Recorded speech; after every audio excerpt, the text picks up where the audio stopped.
Welcome to the EOB podcast, where we talk about the weekend's box office and the new openings this week. I'm Binh, and joining me is Senh Duong. So, Senh, are you there? Yeah, I'm here. Hi, everyone. Fast and Furious 7, better known as Furious 7, had another strong weekend.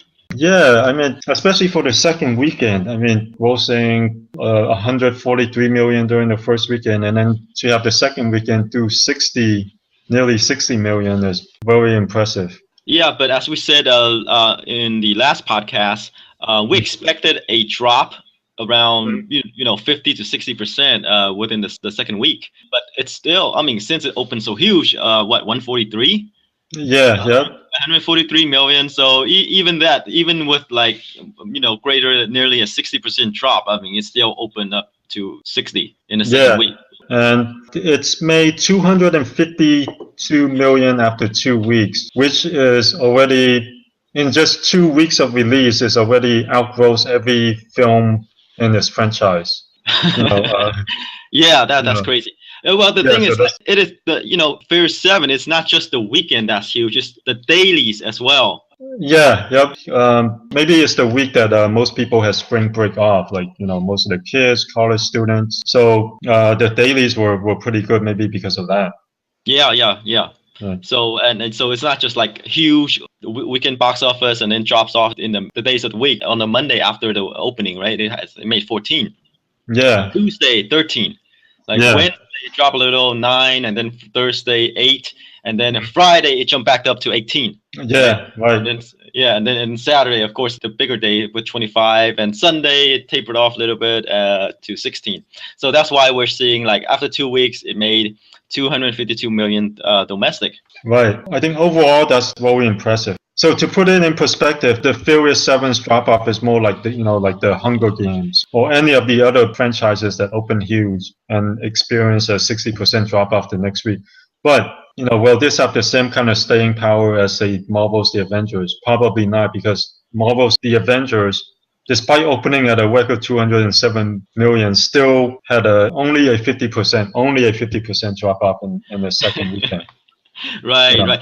But although the Avenger is, it's like the accumulation of all these storylines from all the other Marvel films to complete the stories from Captain America to Iron Man and what have you, right? Yeah. You have to watch the Avengers, and then to make sense of not to make sense, but just to get the complete picture of the future Marvel movies. You also need to watch the Avengers to find out what happened there to make sense of what's going to happen later on. Yeah. So what I think the only reason why I mentioned that is the Avengers opened at 207 million and eventually ended up grossing 623 million domestically. Which is pretty leggy. So the thing with Furious 7, will it have that kind of legs? It's not going to have that kind of legs, but at its current pace, it's still really, really good. Speaking of Furious 7, it had an opening day record in China on Sunday. It grossed 68 million on its first day in China, which puts its worldwide gross at 800 million after just 2 weeks of release. Wow, that's almost 1 billion. How far do you think it's going to go? After its opening in China, the prognosticators, people in the industry are thinking, hey, this could make 1.5 billion when it's all said and done at its current pace. So big drop in the second weekend. So we'll see how it will hold up in its third. Like you say, it may not be as leggy, but then again, they already make the money. It's very front loaded. Yeah. It's already made 800 million worldwide after 2 weeks. It's probably already made a profit, even at a budget of 250 million. Yeah, when you talk about a movie that could make 1 billion, it's one of those big franchises. So it arrived. Yeah. And in just 2 weeks, it already made over 3 times its budget, and it's a huge budget too. It's 250 million. Yeah, I'm surprised. Let's move on to number 2. Okay, number 2, Home. 19 million, experienced a 30% drop in its third week, and it made nearly 130 million. Yeah, it's already almost made back its budget domestically, and it's holding up quite well. 30% drop off, which is one of the lowest in the top 10. So DreamWorks has they can breathe a sign of relief. They have another hit and another potential franchise. I like to take. I mean, we like to take credit for this. Since we gave or pep talk about how DreamWorks could turn their fortunes around by making their art more cutesy. Yeah, that's all on us. It's all on you. You're the one who pointed it out. Yeah, they took your advice, even though on average these animated features take 4 years to make, even though they started this process 4 years ago. They can just switch on a dime. They could they're like, hey. After they heard our podcast, they grabbed all the animators together and they're like, hey, let's change the design. Yes, and they have to give the Korean artists like a long break afterward, the long march. Yeah. Speaking about long march, let's move on to The Longest Ride. The Longest Ride, one of our favorite movies. Yes, it was the only, well, not the only, but the only wide release last weekend. Nicholas Sparks movie, and it made 13.5 million, which was a lot better than what I expected, because looking at the figures for Nicholas Sparks films, it's been steadily declining, starting with The Notebook, which made about 80 million. It started declining to about, like the last film made only like 10 or 15 million or something. So there's a gradual decline, and I was expecting The Longest Ride to follow that kind of decline. Right, you were saying 3 to 5. I say, man, that's too low. Yeah, it was about where like the middle of the 10 to 15 million that I was expecting it to make. Yeah, you were right on the mark. Yeah, so I wonder if it's because they have like a younger male lead. I think it's great counter programming, and the only troubling sign I see for The Longest Ride was on Friday it actually opened up to 5.5 million. And with films that open at 5.5 million, that's not a franchise film and or a genre film. Films that or horror films that tend to be front loaded. I was expecting the 5.5 to eventually turn into an 18 to 20 million opening. But instead, a troubling sign for the following weekends is that it actually dropped. It actually made less on Saturday than Friday, which usually only happens when a film has really bad word of mouth. Because on Saturday, even for horror films, the Saturday tend to be about equal to Friday, sometimes slightly less. But this is a romance. I know, but that's surprising considering it has like a cinema score. It actually has an A cinema score. That's actually. But the reviews are kind of terrible at around 29% on Rotten Tomatoes. Yeah. But the cinema score is an A. Yeah, that's surprising to me. Usually, when the cinema score is good, it usually means there's decent word of mouth. But with the drop off on Saturday, I don't know what to make of it. Oh, you know what I think it is? Let me explain this. Okay. Friday is the girls' night out, right? Saturday is the guys' night out. It's okay. I'm going to accompany you to watch The Longest Ride on Friday. But on Saturday or on Sunday, let's do Furious 7. How about that? Sure, I'll take that. Yeah. Let's see if it follows this trend. Films that tend to have a huge drop-off from Friday to Saturday usually experiences like super steep drop-off the following week. Like 70% area. So we'll see if this has that kind of drop off. I don't see it will have much. I mean, of course, I think it will experience within maybe the 40 to 50% range, like the more normal second week drop off. Because when you look at the schedule, it doesn't really have a lot of romance in it. So this is pretty much the only ticket if you want to watch these type of movies. Right. We'll see if it follows that box office trend, which is when a film experiences a drop-off on Saturday, it usually means that the following week you'll get like near 70% drop-off. You know what, Sen? I have to do this. Yeah. It's just like a softball is being thrown right at the strike zone. I need to hit the ball, okay? I have to apologize in advance. Okay. Next week, we're going to see if this will be a short ride or a long ride.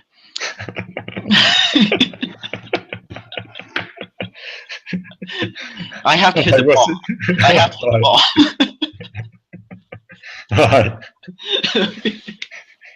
Right. That's good. Yeah. Right. Yeah. All right. We'll see you next week. Okay. Time to move on to number 4. Get Hard. 8.6 million in its third week, 34% drop off, but it made like a 71 million over 3 weeks, so which is pretty good, I think. Yeah, which is pretty good. It when it had near 60% drop off last week, I was thinking, oh man, this film is getting really bad word of mouth. But maybe it's spring break. The drop off wasn't that bad on the third week. So if it holds up as well in the following weeks, it is doing better than we thought after the second week. Yeah, true. But you know, if you look at the schedule, it's pretty much the only comedy there. Ah, okay. So like the longest while, you think it might hold up because they're the only type of films in their genres? Yeah, I think so. Even though like 13.5, it can only go down, right? Even though it'll stay, it might not make a lot considering that it didn't open that huge. Enough about this. Let's move on to number 5. Okay, yeah. Okay, let's get back on track. Okay, Cinderella, 7.5 million this week, made a total of 181 million. It's continues to do extremely well, and like most of the films in the top 10 so far, held up really well over the spring break weekend. Only about 30% drop off. Worldwide, I know Cinderella did really well in China too. So let's see worldwide how it's done. Worldwide has already made 437 million. Yeah, I really have nothing to add to this, but I have to say, Disney is amazing. Their record, you know, they can consistently have their movies become a hit. Not a lot of that. Yeah. I mean, now they got this whole live action adaptation of their animated classics. Mm-hmm. They got Marvel. They got Pixar. They have their homegrown animation studio, which made like Frozen. And now they also have Star Wars. Look at that. There's like these 5 sub-departments that are cranking out hit after hit after hit. Yeah, there's Pirates of the Caribbean. Oh yeah, and then there's still the Pirates of the Caribbean. Yeah, I think John Carter is the only dud, right? Yeah, and a huge dud. And the Lone Ranger. Oh yeah, that's it. Yep. So I think it's only when they veer off from their core competency, you know, like fairy tales, comic books. Yeah. Where the movies gets iffy. Yeah, right. Should we move on to the Divergent series, Insurgent, at number 6, 6.8 million this weekend, 115 million total. It still won't make as much as the previous film, but I think it's been doing well enough. Let's say it this way. Right. It's slowing down. Like we said in the previous podcast, doesn't seem like it gained any new fans. Yeah, it's one of those. It's not spectacular, but it's not disappointing. It's just kind of like all right. Right. Let's move on to number 7, Woman in Gold. 5.8 million. It went wide. It went at over 1,000 theaters. And right now in the second weekend, it made about 9 million. Pretty good for this kind of movie. Yeah, so one of these indie movie, and of course you have the movie with Helen Mirren. I mean, always good for a movie to have her. I'm a bit surprised by how relatively well it's doing, because usually films like this are carried by reviews. And Woman in Gold isn't that well reviewed, only 52% on the tomato meter. But I guess maybe Helen Mirren, I guess she does have her own draw. It's not like huge openings, but as an indie film, that, you know, whatever it's making is good enough. Yeah, true. And this movie is distributed by the Weinstein Company. And if you know anything about them, they know how to market their movies. Yeah, they do. So yeah, it's doing, you know, better than I expected. And as an indie film, whenever your indie film makes over 5 million, it's decent. Right. Okay. Moving on to number 8. It Follows. It made 2 million over the weekend and 11.7 million so far. And yeah, we can say that it's pretty good. Yeah, it's holding up pretty well. Of all the films in the top 10, it's like the only one with a less than 20% dropout. And of course, probably as the only horror movie in town, it benefits from that. And it's really well reviewed, 95% on the tomato meter. And coming in number 9 is a movie called Danny Collins. It's already in its 4th week, but it expanded, added over 600 theaters.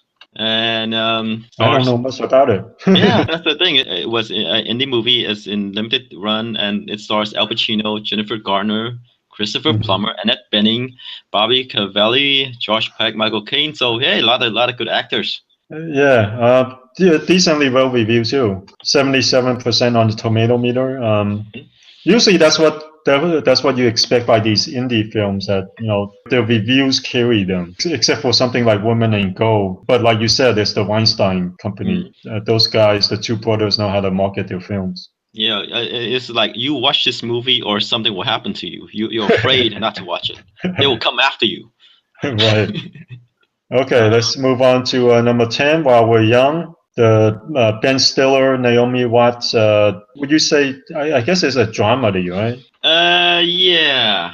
Yeah. So that it also expanded to 246 screens, holding up decently well. It made 1.4 million after 3 weeks of limited release. It's already made 2.4 million. I guess that's an okay performance. Even with Ben Stiller and Naomi Watts, I'm kind of expecting it to do a little bit better, even though it's a limited release. That is true because hey, Ben Stiller just come off Night at the Museum. Yeah. So you expect him to have more draw. So yeah, so I guess it's one of those movies that are limited in art house theaters. Still, for a indie movie to be like a huge success, right? It has to make over like 10K. Yeah, it's pretty well reviewed, so maybe the word of mouth will carry it in the following weeks, but we'll see. But I don't expect it to go any higher. I think it's gonna drop off soon, even though it added more theaters. Anyway, the Kingsmen fell off the top 10. Wow. It's at number 11. It finally dropped off. So 1.3 million, and it made 124 million over 9 weeks. Like we said, it's a pretty good start for a potential franchise. Yeah, and worldwide is at 392 million at a budget of 81 million, which is really good. Yeah.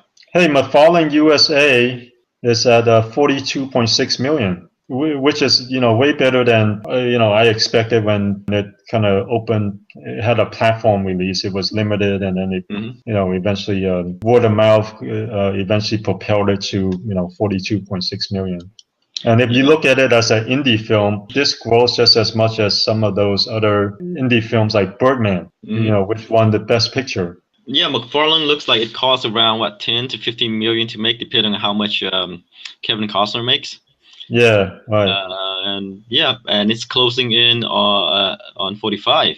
Yeah, and it's interesting that Kevin Costner, although he's no longer a huge draw at the box office, he's making these smaller films, and they've been doing decently well. So he's finding his niche here now. I would say that his success from his earlier movies, Dances with Wolves and what have you. Yeah. Right. He still have fans from those, and I think it's a good idea for him to move into more of the roles for like older actors. Yeah. Because people still remember from that, and they grew up along with him. So for him to transition to those roles, it's really good because people still know him.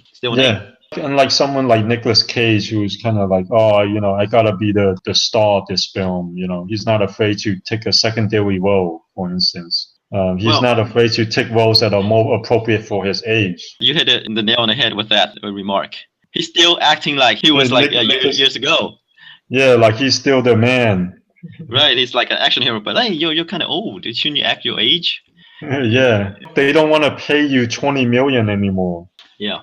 Oh, Klaus of Sil Maria, indie movie starring Juliette Binoche, Daniel Brühl, Kristen Stewart. Made a debut with 70K. In 3 theaters, so that's an average of 23,000 per screen, which is decent for an art house film.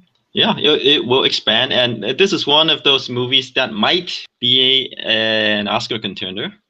Oh, okay. So what are the reviews like so far? I'm not sure, but it was in the festivals, and I think it was getting some buzz for that. Let's see. Let's check on one. Whoa, 90%. Wow. Okay. Yeah. Oscar contender. Sometimes you hear about these things, and then you look at the reviews, and it's like 50%, and you're like, okay, not really Oscar contender. Usually, indie films that are hyped like that with poor reviews, like 50%, the best those films can do is get like a Best Actor or Best Actress nomination. Which might happen to this movie. Yeah, but at 90%, this could even do more than that.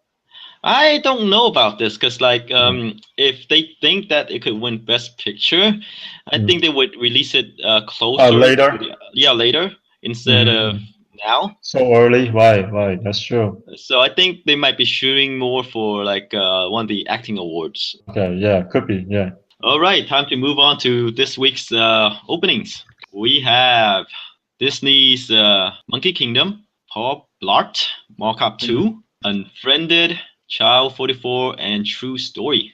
Let's go with the biggest movie, Paul Blart, Mall Cop 2. Okay, so Get Hard will have competition this weekend. Right. With the comedy Paul Blart, Mall Cop 2, starring Kevin James as like a security guard. Yeah. And I guess another mall is under siege. And he has to protect it or get rid of the bad guys. I mean, the first film was a surprise hit back in the day, in 2009. This is a long time. This is like 6 years ago. It opened to 32 million and eventually went on to gross 146 million. But the thing is, Kevin James, I don't think he has that kind of draw anymore. You know, he had a string of hits. He had Hitch with Will Smith, and then he had I Now Pronounce You Chuck and Larry with Adam Sandler. And then he had, and then Paul Blart came out and did really well. And then there's the grown-up movies. But since then, he hasn't been nearly that successful. Here Comes the Boom, opened at 11 million and ended up with 45 million total. So I think he's kind of lost his drawing power. Well, I have to say that he's kind of like Vince Vaughn, right? The movies that he's successful in, he teamed up with another big name. Yeah. Will Smith, Adam Sandler, etc., etc. Yeah. But like, Here Comes the Boom, it's just him. Yeah, and Paul Blart Mall Cop was the first film that's also him, but they sandwiched between two hugely successful Adam Sandler starring movies. Here Comes the Boom was the first film that, not the first, but I guess you can say it's one of the other films where it's just him and it didn't do so well. It's been 6 years since the first film, and that's a huge gap. I think right now people like Paul Blart who, Well, see, they made a first film. Yeah, see, here's the thing: is like these type of like I would call like stupid comedies, where like the lead actor like do stupid things, dumb things. They're kind of hard to predict. Like I always say, hey, why is Adam Sandler so successful? Yeah, it's all hard to predict. Yeah, it's not that funny. But then again, it went on to do huge box office. Is it just me? It's the same thing with Paul Blart, right? I mean, same kind of thing. You don't know if he overstays his welcome. Like his brand of comedy. It's just a one-off, right? I say, okay, haha, we saw, and then will they turn out for the sequel? Could be one of those things that, okay, yeah, I was young. What was I thinking? That movie is stupid. But then again, I say that about the Adam Sandler movies. But then he continued to prove me wrong. But Kevin James is not Adam Sandler. Yeah, right. So Paul Blart, the first movie, had a 31, nearly 32 million opening. So the sequel, I don't think it will open nearly as much. I would expect that Furious 7 will continue to have a hold. So I'm gonna do maybe 20 to 25. I think it's gonna do about in that range. Oh, okay, I'm gonna go lower. I'm gonna go 15. I think, like you said, I think he's worn out his welcome. Yeah, that's true. But you never know about these. It's stupid true. Comedies. Yeah, you never know about these films. Yeah. It's kind of like Dumb and Dumber. Yeah, but I'm going with 15. I'm saying he's worn out his welcome, and I'm saying people are wondering, wait, there's a first film. Right, but again, comedy. Right now, there's a lack of them. Definitely. There's a lack of them right now. There's Get Hard, and there's Paul Blart. The thing is that these two are both, these like stupid comedies. They're both very broad. I wonder if people are kind of like, hey, we want something a little bit smarter, or we want something, a little bit better that has a decent story, and people actually put effort into creating a decent story and into making a decent movie. Like I say, these things are hard to predict. Yeah, they are hard to predict. So we'll see who's right next week. Right, it could open, in the 30 range. Who knows? Yeah, that's true. And I wouldn't be surprised because like some people might want stupid comedy at a certain point. Oh yeah, yeah, they do. Like I want stupid comedy sometimes too. Okay, yeah, Yeah. exactly. Sometimes you do just want to go in and not think and just laugh at silly antics, Right, right, right, bathroom humor, right. But and fart we'll jokes. see. We'll see if Kevin James can deliver that. Okay. All right, let's go to what? Uh, Unfriended. Unfriended. Yeah, looks like another of these teen horror movies that like Paul Blart has won out their welcome. And the trend for horror films, like the box office trend for Nicholas Sparks films, have been in a slow decline. But the difference with Unfriended is it's actually well reviewed. It's like it's 86% on the tomato meter. Well, after only 12 reviews, but horror films tend to be poorly reviewed, and this one is, surprisingly well reviewed. So I don't know. How biased is opening I Unfriended? think like in over 2,600, according to Box Office Mojo. What do you think? Do you think it continues the trend line of low openings, or do you think it'll break the trend? Okay, here's the thing. Yeah. Mall Cop 2, right? It's like a dumb comedy, and there's smart comedy and dumb comedy. There's Yeah. smart horror movies and there's dumb horror movies. Unfriended, to me, going by the Looks trailer, like is one of those dumb horror movies. But it's Okay. well reviewed. It's well, I don't care about the reviews. Okay. Okay, here's the premise, right? A group of friends, they're hanging out online, and bad things are happening to all these people getting killed, right? But they continue to be online, saying, "Oh my God, you're still on the webcam, but my friend's getting killed." Mhm. No one's calling the police, no one's running away, no one's disconnecting. That seems kind of dumb to me. It takes like teenage stupidity to the next level. Even though the review said that this film is taking a fresh and new approach to the tired found footage genre, they didn't make that apparent in the marketing. It still looks like a dumb horror movie to you, even though underneath people are saying that this is one of the smarter horror films, which is troubling. I think like if they have a smart horror film and people are thinking it's another dumb horror movie. Look. You know the horror movies, right? It's Yeah. I would have to say that it's not hard to make, even though it is difficult to make a good one. You Yeah. need what? Gore. You need scares, and I guess you need some skin. Okay. So which of these elements are present in the movie? Although I'm sure they don't show a lot of stuff in They the didn't show promos. too much. They didn't show too much. Exactly. Yeah. So I mean, it's really They tease you though. They tease you. You kind of, but then again, you go with the advertising material, right? If you want to decide Right. to watch, if you whether you want to watch it or not, like there's not a lot of skin. It's not that scary. Yeah. And what else? And I never heard of it. But the thing is, a lot of these horror films I never heard of, and they end up doing well or decent. Right. One thing I know about horror movies is that reviews doesn't really affect its opening figures. Yeah, sometimes, but I say with the James Wan films, they have surprised. I mean, the James Wan films like The Conjuring were pretty well reviewed. No, that's true. But those are geared toward adults. This is dumb teen horror movies, slasher movies, right? They want to see gore. They want to see skin and scares. So what are you putting the figure at? Who? Okay, by virtue that it's opening in 2,600 theaters, I have to say 10 to 15. I'll put it at 10. Even though the reviews are good, I think the studio would be happy with 10 because it looks like a fairly low budget film. As all horror movies are. Yeah. I'm saying like 8 to 10, and if it does that range, it's considered a decent size hit. Yeah, that's totally fair. All right. Should we move on to Monkey Kingdom? It's a documentary about monkeys from Disney's nature arm. Kind of like a Disney Bears, one of those movies. Yeah, what are you thinking? Well, kids? I'm putting it at 5. Yeah, I'm kind of there too. Not feeling it.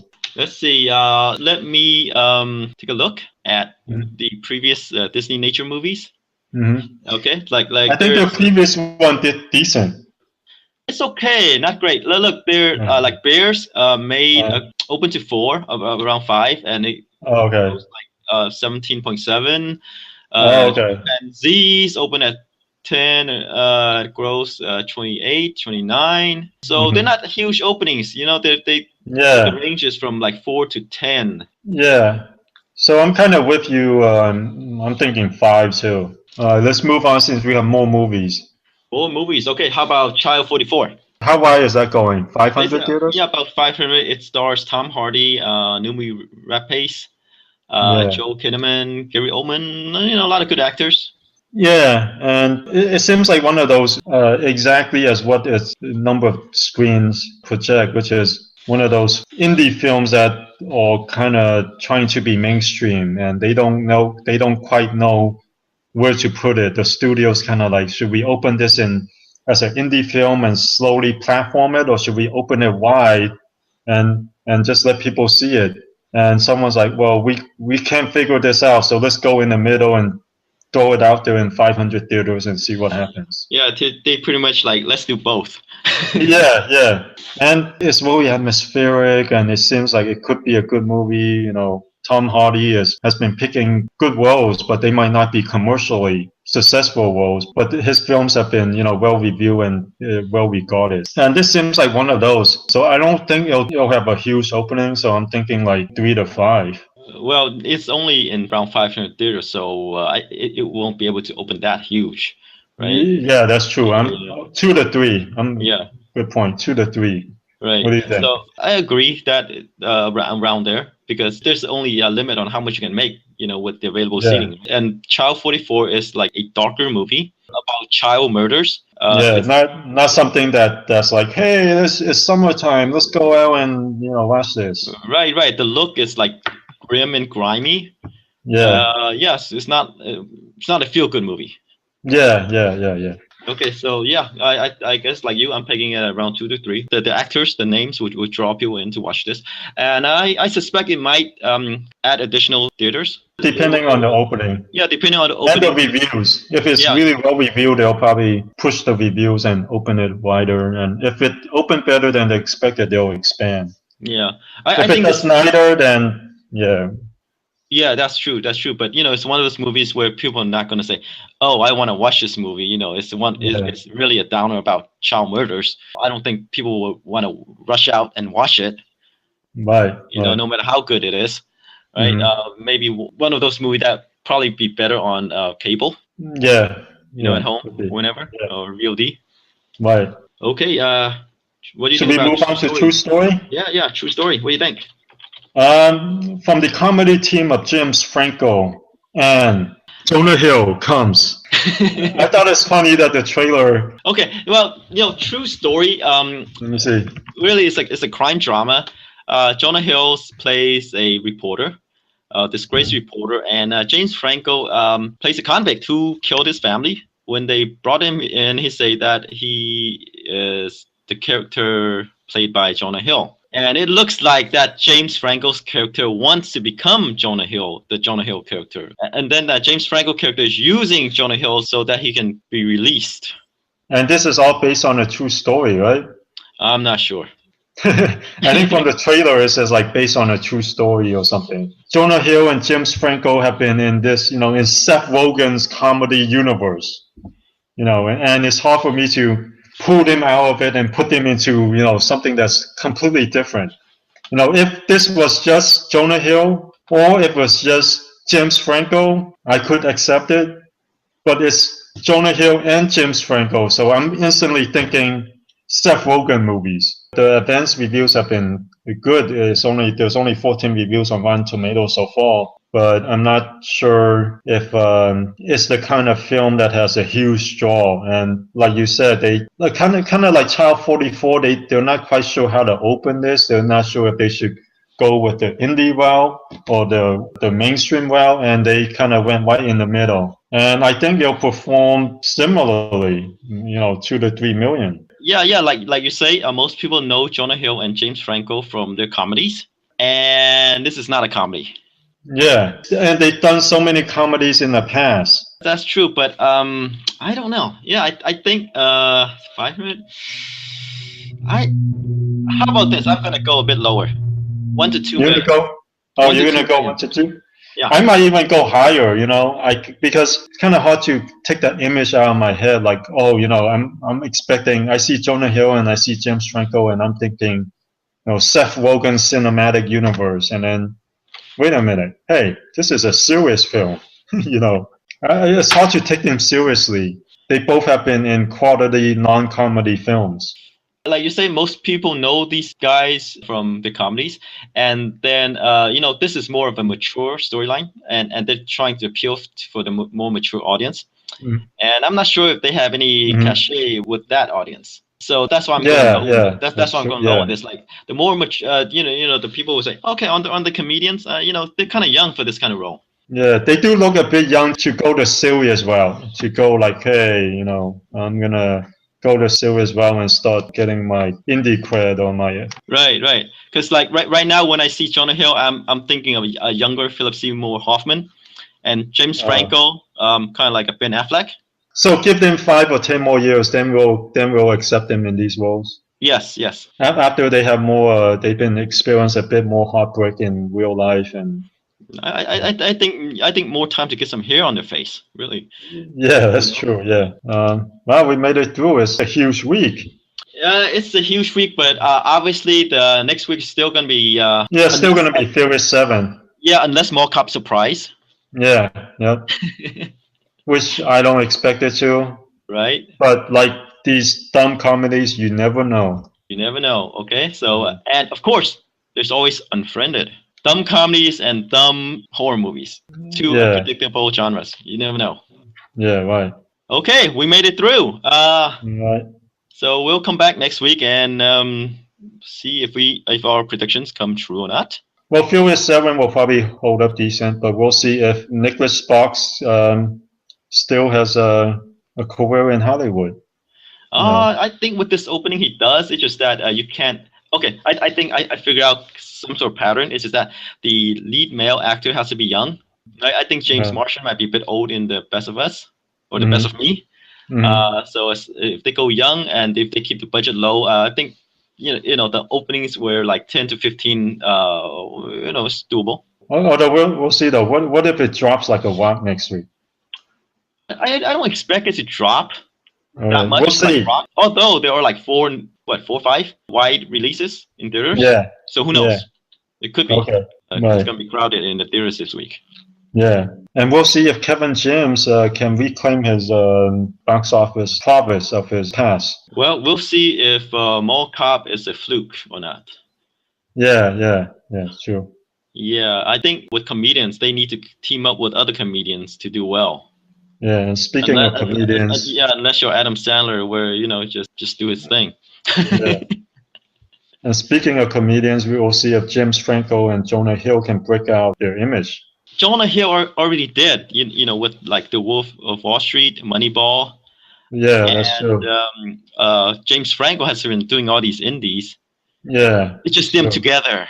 Yeah, it's them together. It's like if they were separate, I could accept it, but them together, I'm expecting Seth Rogen to pop out any moment with a cameo.